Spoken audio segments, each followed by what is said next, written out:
Hi guys, we're ready to go to caves and we packed the car.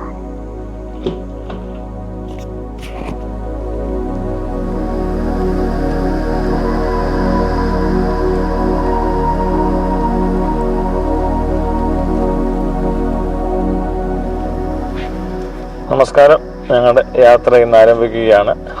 ഞങ്ങൾ കെയ്ൻസിലേക്ക് Brisbane to Keynes ട്രിപ്പാണ് ഈ അടുത്ത ഒരു 10 ദിവസം. രാവിലെ ഒരു 6:30-ക്ക് ശേഷം ഞങ്ങൾ വീട്ടിൽ നിന്ന് യാത്ര തിരിച്ചു. ഇന്ന് റോക്ക്ഹാംപ്ടണിലെത്തണം എന്നുള്ളൊരു ഉദ്ദേശത്തിൽ ഞങ്ങൾ യാത്ര ചെയ്തിരിക്കുന്നു. ഏകദേശം 8-9 മണിക്കൂർ എടുക്കുമായിരിക്കും എത്താൻ. പോകുന്ന വഴിയിലെ യാത്രാ വിശേഷങ്ങളും മറ്റും കാണാം.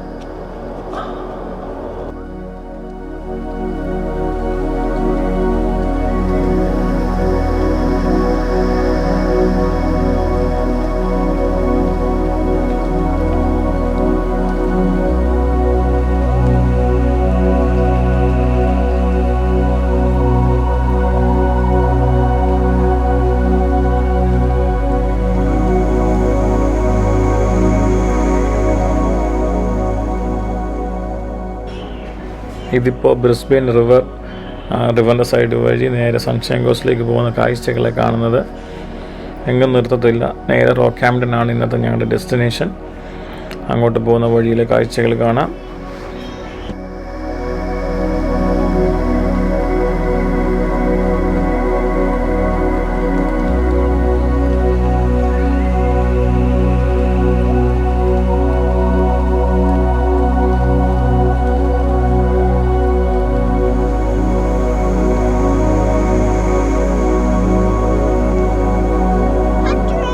അങ്ങനെ ഞങ്ങൾ ബ്രിസ്ബെയിൻ ടൗൺ വിട്ടു.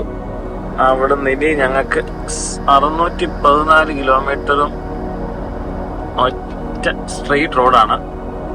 തിരിവോ വളവുണ്ട്, വേറെ റൂട്ട് മാറിലൊന്നും ഇല്ല.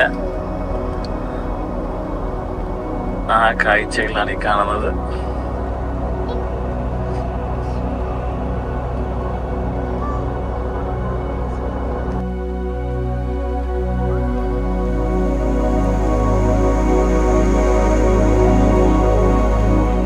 ഇനിയിപ്പോൾ സൺഷൈൻ കോസ്റ്റ് എടുക്കുക. റെഡ് ക്ലിഫ് ഇപ്പം കഴിഞ്ഞു.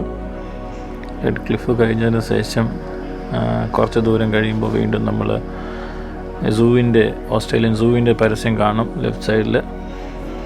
വീണ്ടും കുറേ ദൂരം പോയി കഴിയുമ്പോൾ നമ്മൾ അടുത്ത പരസ്യം കാണുന്നത് മെലാനിയുടെ പരസ്യമാണ്. ആ മെലാനി പരസ്യം കഴിഞ്ഞതിന് ശേഷം വീണ്ടും നമ്മൾ യാത്ര ചെയ്യുകയാണ്.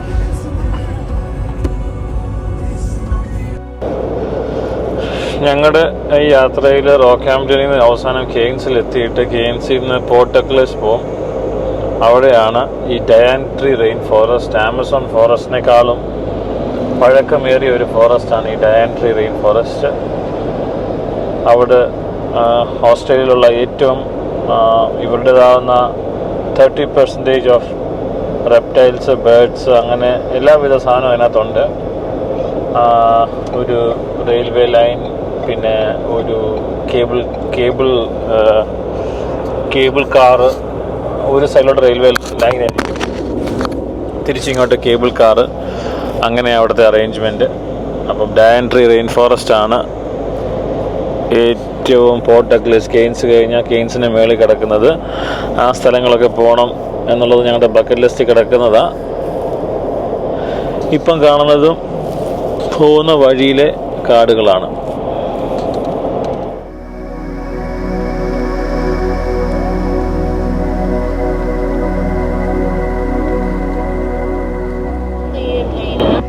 അതിൻ്റെ ഇടയ്ക്ക് ഞങ്ങൾ റെസ്റ്റ് ചെയ്തൊരു ഏരിയയാണ്. കുറച്ച് നേരം നടക്കാനും ലഗേജൊക്കെ ഒന്ന് അറേഞ്ച് ചെയ്ത് സ്നാക്സൊക്കെ ഒന്ന് എടുത്ത് ഇറങ്ങിയ സ്ഥലമാണ്. ഇവിടെ ഒരു 10 മിനിറ്റ് പോലും സ്പെൻഡ് ചെയ്ത് കാണും. അതിനുശേഷം വീണ്ടും ഞങ്ങൾ യാത്ര തുടർന്നു.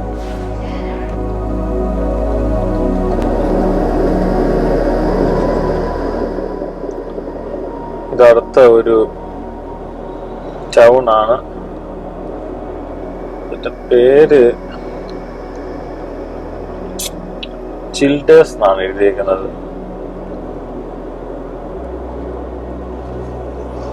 ചെറിയ ടൗണാ. പഴയ ക്യൂൻസ്ലാൻഡർ ടൈപ്പ് വീടുകളാണ്. സ്പീഡ് ലിമിറ്റ് 60 ആണ്. അതുകൊണ്ട് ഇങ്ങനെ പതുക്കെ എന്താ ഒരു ആനയെ കണ്ടത് അതിനകത്ത് താണ്ട് ആ വീടിനകത്ത്. ഞങ്ങളുടെ ഫ്രണ്ടിൽ ഒരു സെമി പോകുന്നുണ്ട്, സെമി ട്രെയിലർ വണ്ടിയാണ് കൊണ്ടുപോകുന്നത്.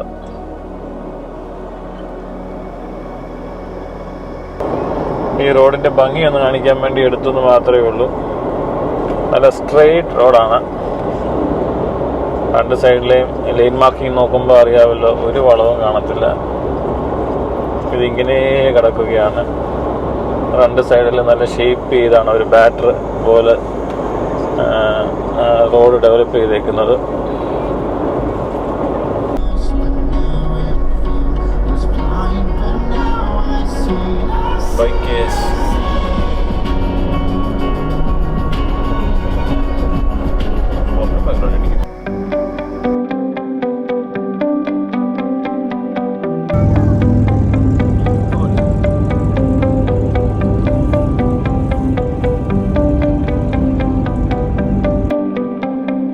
Rest areas.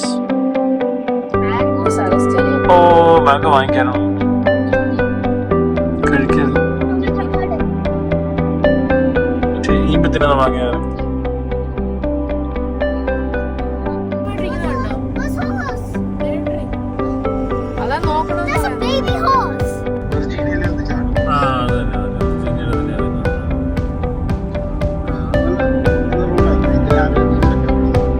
ഇതാണ് നമ്മൾ പറഞ്ഞ റെസ്റ്റ് ഏരിയ. സത്യത്തിൽ കുറേ ദൂരം വന്നതിന് ശേഷമാണ് ഞങ്ങൾ റെസ്റ്റ് ഏരിയ കാണുന്നത്. ഈ മേരി ബൊറോ എന്ന് പറഞ്ഞ സ്ഥലം എത്തുന്നതിന് മുമ്പാണിത്. ഇനിയുണ്ട് 4 hours റോക്ക്ഹാംപ്റ്റൺ. പക്ഷെ ഈ സ്ഥലം അത്യാവശ്യം നല്ല കാം ആൻഡ് പീസ്ഫുൾ സ്ഥലമാണ്. കുറച്ച് ആൾത്താമസമൊക്കെ ഉണ്ട് ഇവിടെ. നമ്മൾ ട്രാവൽ ചെയ്യുമ്പോൾ അത്യാവശ്യം ഇടയ്ക്കിടയ്ക്ക് നമ്മൾ ഈ ഫോറസ്റ്റ് കയറുന്നുണ്ട്. ഫോറസ്റ്റ് എന്ന് പറഞ്ഞാൽ മൊത്തം ഗ്രീനറി എന്നുള്ള ഫോറസ്റ്റേ ഉദ്ദേശിക്കുന്നുള്ളൂ. വീണ്ടും അടുത്ത ഇൻലാൻഡിൽ നിന്ന് ഞങ്ങൾ വീണ്ടും ഒരു വനത്തിൻ്റെ ഇടയിൽ കൂടെയുള്ള യാത്രയാണ്.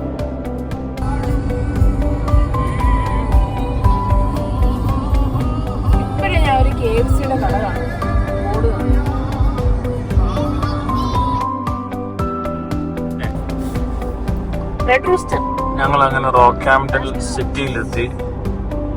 റോക്ക്ഹാംപ്റ്റണിൽ നിന്ന് ഇനിയിപ്പം ഞങ്ങൾ ചെല്ലേണ്ട സ്ഥലത്തേക്ക് 12 minutes മാത്രമേ ഉള്ളൂ. സമയം 3:50. 6:30 ഇറങ്ങി. അത്യാവശ്യം നല്ല ബ്രേക്ക് എടുത്തായിരുന്നു.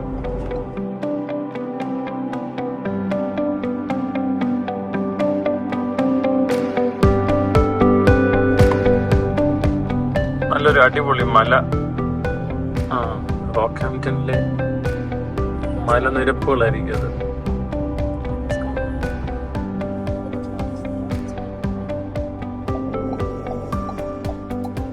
സിറ്റി മേടുന്നാണോ ഇത്രയൊക്കെ ചെറിയ ടൗണാ, പക്ഷെ എന്നാൽ എല്ലാ കാര്യവും ഉണ്ട് ഇവിടെ.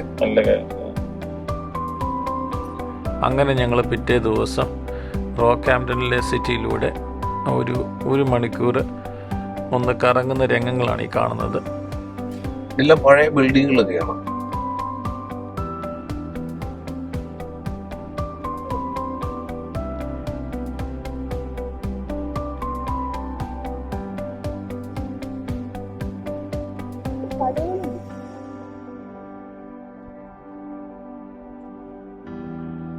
മൈനിങ് ടൗൺ ആണല്ലോ ബേസിക്കലി. മൈനിങ്ങും കാറ്റിലും ബീഫും ആണ് ഇവിടെ മെയിൻ ആയിട്ടും. വേറെ ഒന്നുമില്ല. ബീഫ് പറഞ്ഞാൽ ഇവിടെ ബീഫിനെ കട്ട് ചെയ്ത് സ്ലോട്ടറിങ് മെഷീൻ ഉള്ള കുറച്ച് ഫാക്ടറികളുണ്ട്, പല സ്ഥലത്തോട്ടൊക്കെ കയറ്റി വിടുന്നു. അതിനുശേഷം ഞങ്ങൾ അവിടുത്തെ ഒരു നാഷണൽ പാർക്കാകുന്ന മൗണ്ട് ആർച്ചർ നാഷണൽ പാർക്കിലേക്ക് പോയി. റോക്ക്ഹാംപ്റ്റണിൽ നിന്ന് 9 കിലോമീറ്ററേ ഉള്ളൂ. പോയ ദിവസം അത്യാവശ്യം നല്ല കോടമഞ്ഞായിരുന്നു. ഞങ്ങൾ മാത്രമേ അന്ന് ആ സമയത്തുണ്ടായിരുന്നുള്ളൂ. ആ രംഗങ്ങളാണ് ഈ കാണുന്നത്. പോകുന്ന വഴികളും അവിടുത്തെ ഒരു വാക്ക് വേയും ലുക്കൗട്ടും ഒക്കെ അത്യാവശ്യം നല്ല സീനിക്കാണ്.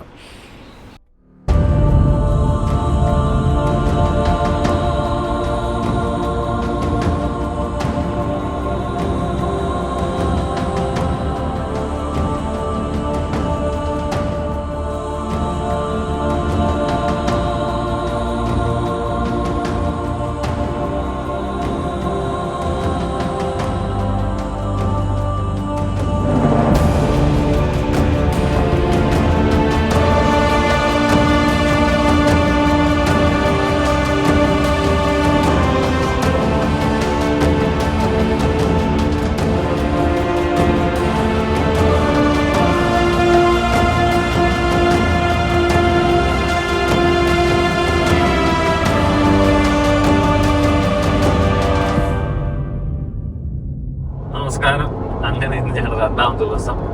ഞങ്ങൾ ഇന്നലെ റോക്ക്ഹാംപ്ടണിലായിരുന്നു, അവിടെ ബ്രേക്ക് എടുത്തു. ഇന്ന് രാവിലെ യാത്ര തിരിച്ചു.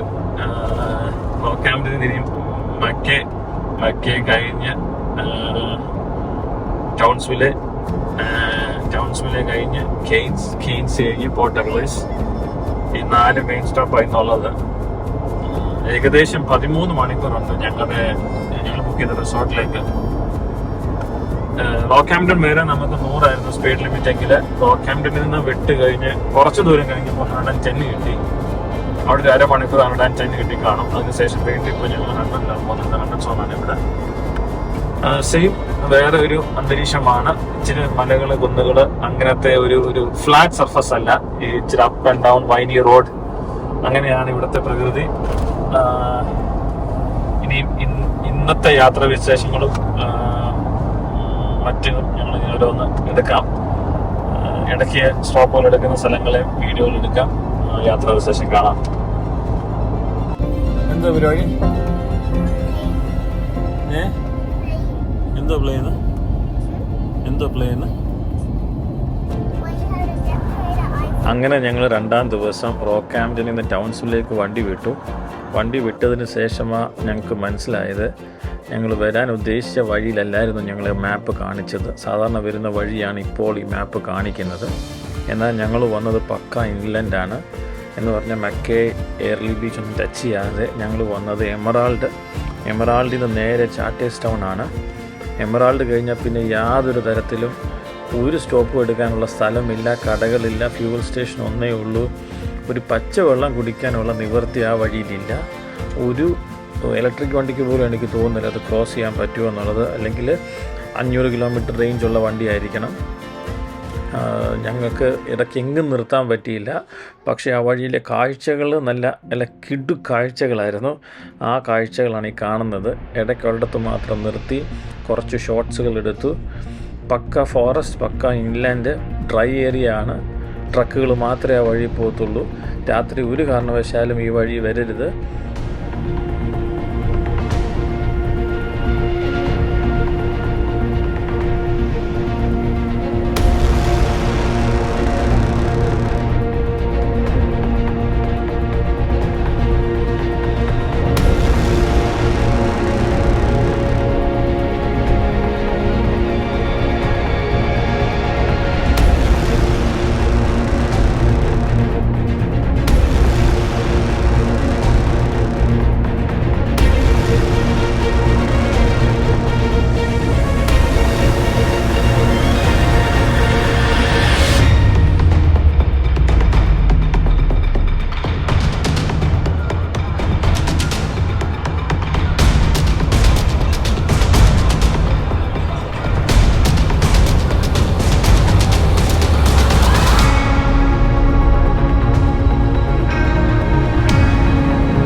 ഇതുപോലെ റോഡ് ട്രെയിൻസ് ഇഷ്ടം പോലെ ഉണ്ട്.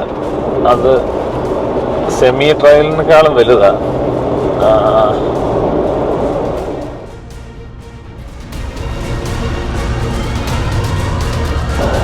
അങ്ങനെ സെക്കൻഡ് ഡേ സമയം വൈകിട്ട് 6 മണിയായി. റോക്ക്ഹാംപ്ടണിൽ നിന്ന് വിട്ടത് ഞങ്ങൾ 2 വഴിയുണ്ട്. ഞങ്ങൾ വന്ന വഴി ഫോറസ്റ്റ് കൂടെയുള്ള വഴിയായിരുന്നു. മക്കേ എയർലി ബീച്ച് ആ വഴിയല്ല, എന്ന് പറഞ്ഞാൽ ബീച്ച് സൈഡിൽ കൂടെയുള്ള വഴിയല്ല ഞങ്ങൾ വന്നത് റോക്ക്ഹാംപ്ടണിൽ നിന്ന് എമറാൾഡ് വന്നു. എമറാൾഡിൽ നേരെ പിന്നെ ഈ സ്ഥലം പേരെന്തോ ചാർട്ടേഴ്സ് ടൗണിൽ വന്നു. പിന്നെ ഇവിടുന്ന് ഇനി ടൗൺസ്വില്ലെ ഉണ്ട്. ഇനി ഒരു 1.5 മണിക്കൂറാണ് ഇവിടുന്നുള്ള ദൂരം. വാസ്തവത്തിൽ ഈ സമയത്ത് ഈ വഴി വന്നാൽ പ്രശ്നമില്ല, രാത്രിയിൽ ഈ വഴി വരരുത്. അങ്ങനെയാണ് നമുക്ക് കിട്ടിയ ഇൻഫർമേഷൻ. അത്ര നല്ല സേഫ് അല്ല രാത്രി ഈ വഴി ട്രാവൽ ചെയ്യാൻ. എമറാൾഡ് സ്ഥലം വന്നതിന് ശേഷം പിന്നെ ഒരു 4-4.5 മണിക്കൂർ, അതോ 5 മണിക്കൂർ എടുത്താണെന്ന് കരുതില്ല. ഫുള്ള് എംറ്റിയാണ്, റോഡിലൊന്നുമില്ല. സ്ട്രെയിറ്റ് റോഡ്, രണ്ട് സൈഡിലും കാടും പിന്നെ വളരെ ഡ്രൈ ലാൻഡ്, കന്നുകാലികൾ അങ്ങനെയുള്ള സാധനങ്ങൾ മാത്രമേ ഉള്ളൂ. ഫ്യൂവൽ സ്റ്റേഷനും ഒന്നേ ഉള്ളൂ, അതും വളരെ പഴയ ഒരു ഫ്യൂവൽ സ്റ്റേഷനാണ്. വേറെ പച്ചവെള്ളം പോലും കിട്ടാനുള്ള വകുപ്പ് ഞങ്ങൾ കണ്ടില്ല. റെസ്റ്റ് ഏരിയാസും വളരെ കുറവാണ്, സിംഗിൾ ലൈനാണ്, ട്രക്കുകൾ ഇഷ്ടം പോലെ ഉണ്ട്. അതുകൊണ്ട് രാത്രിയിൽ ഈ വഴി വന്നു കഴിഞ്ഞാൽ ബുദ്ധിമുട്ടായിരിക്കും. ഞങ്ങളുടെ സെക്കൻഡ് ഡേയുടെ ഏറ്റവും ലാസ്റ്റ് ലാപ്പാണ്. ടൗൺസിലേക്ക് എത്താൻ ഇനിയും 32 മിനിറ്റ്സ്. സത്യത്തിൽ ഈ വഴി പോകുമ്പോൾ ഒറ്റ വണ്ടിയില്ല, കുറേ നേരമേ അങ്ങോട്ടും വണ്ടിയില്ല ഇങ്ങോട്ടും വണ്ടിയില്ല. എനിക്കറിയില്ല എന്താണെന്നുള്ളത്. മുമ്പേ പറഞ്ഞ പോലെ റിസ്കി റൂട്ടായതുകൊണ്ടും എന്തെങ്കിലുമൊക്കെ പ്രശ്നങ്ങളുള്ളതുകൊണ്ടും ആൾക്കാർ ഈ വഴി ചൂസ് ചെയ്തില്ലായിരിക്കും. അവർ മെയിൻ ഹൈവേ ആയിരിക്കും ചൂസ് ചെയ്യുന്നത്, കൂടുതൽ യാത്ര ചെയ്യുന്ന ഹൈവേ. എന്തായാലും ഇന്നത്തെ സെക്കൻഡ് ഡേയിലെ വീഡിയോ ഇവിടെ കൊണ്ട് അവസാനിക്കുന്നു. ബാക്കി വിശേഷങ്ങളുമായിട്ട് തേട്ടെ.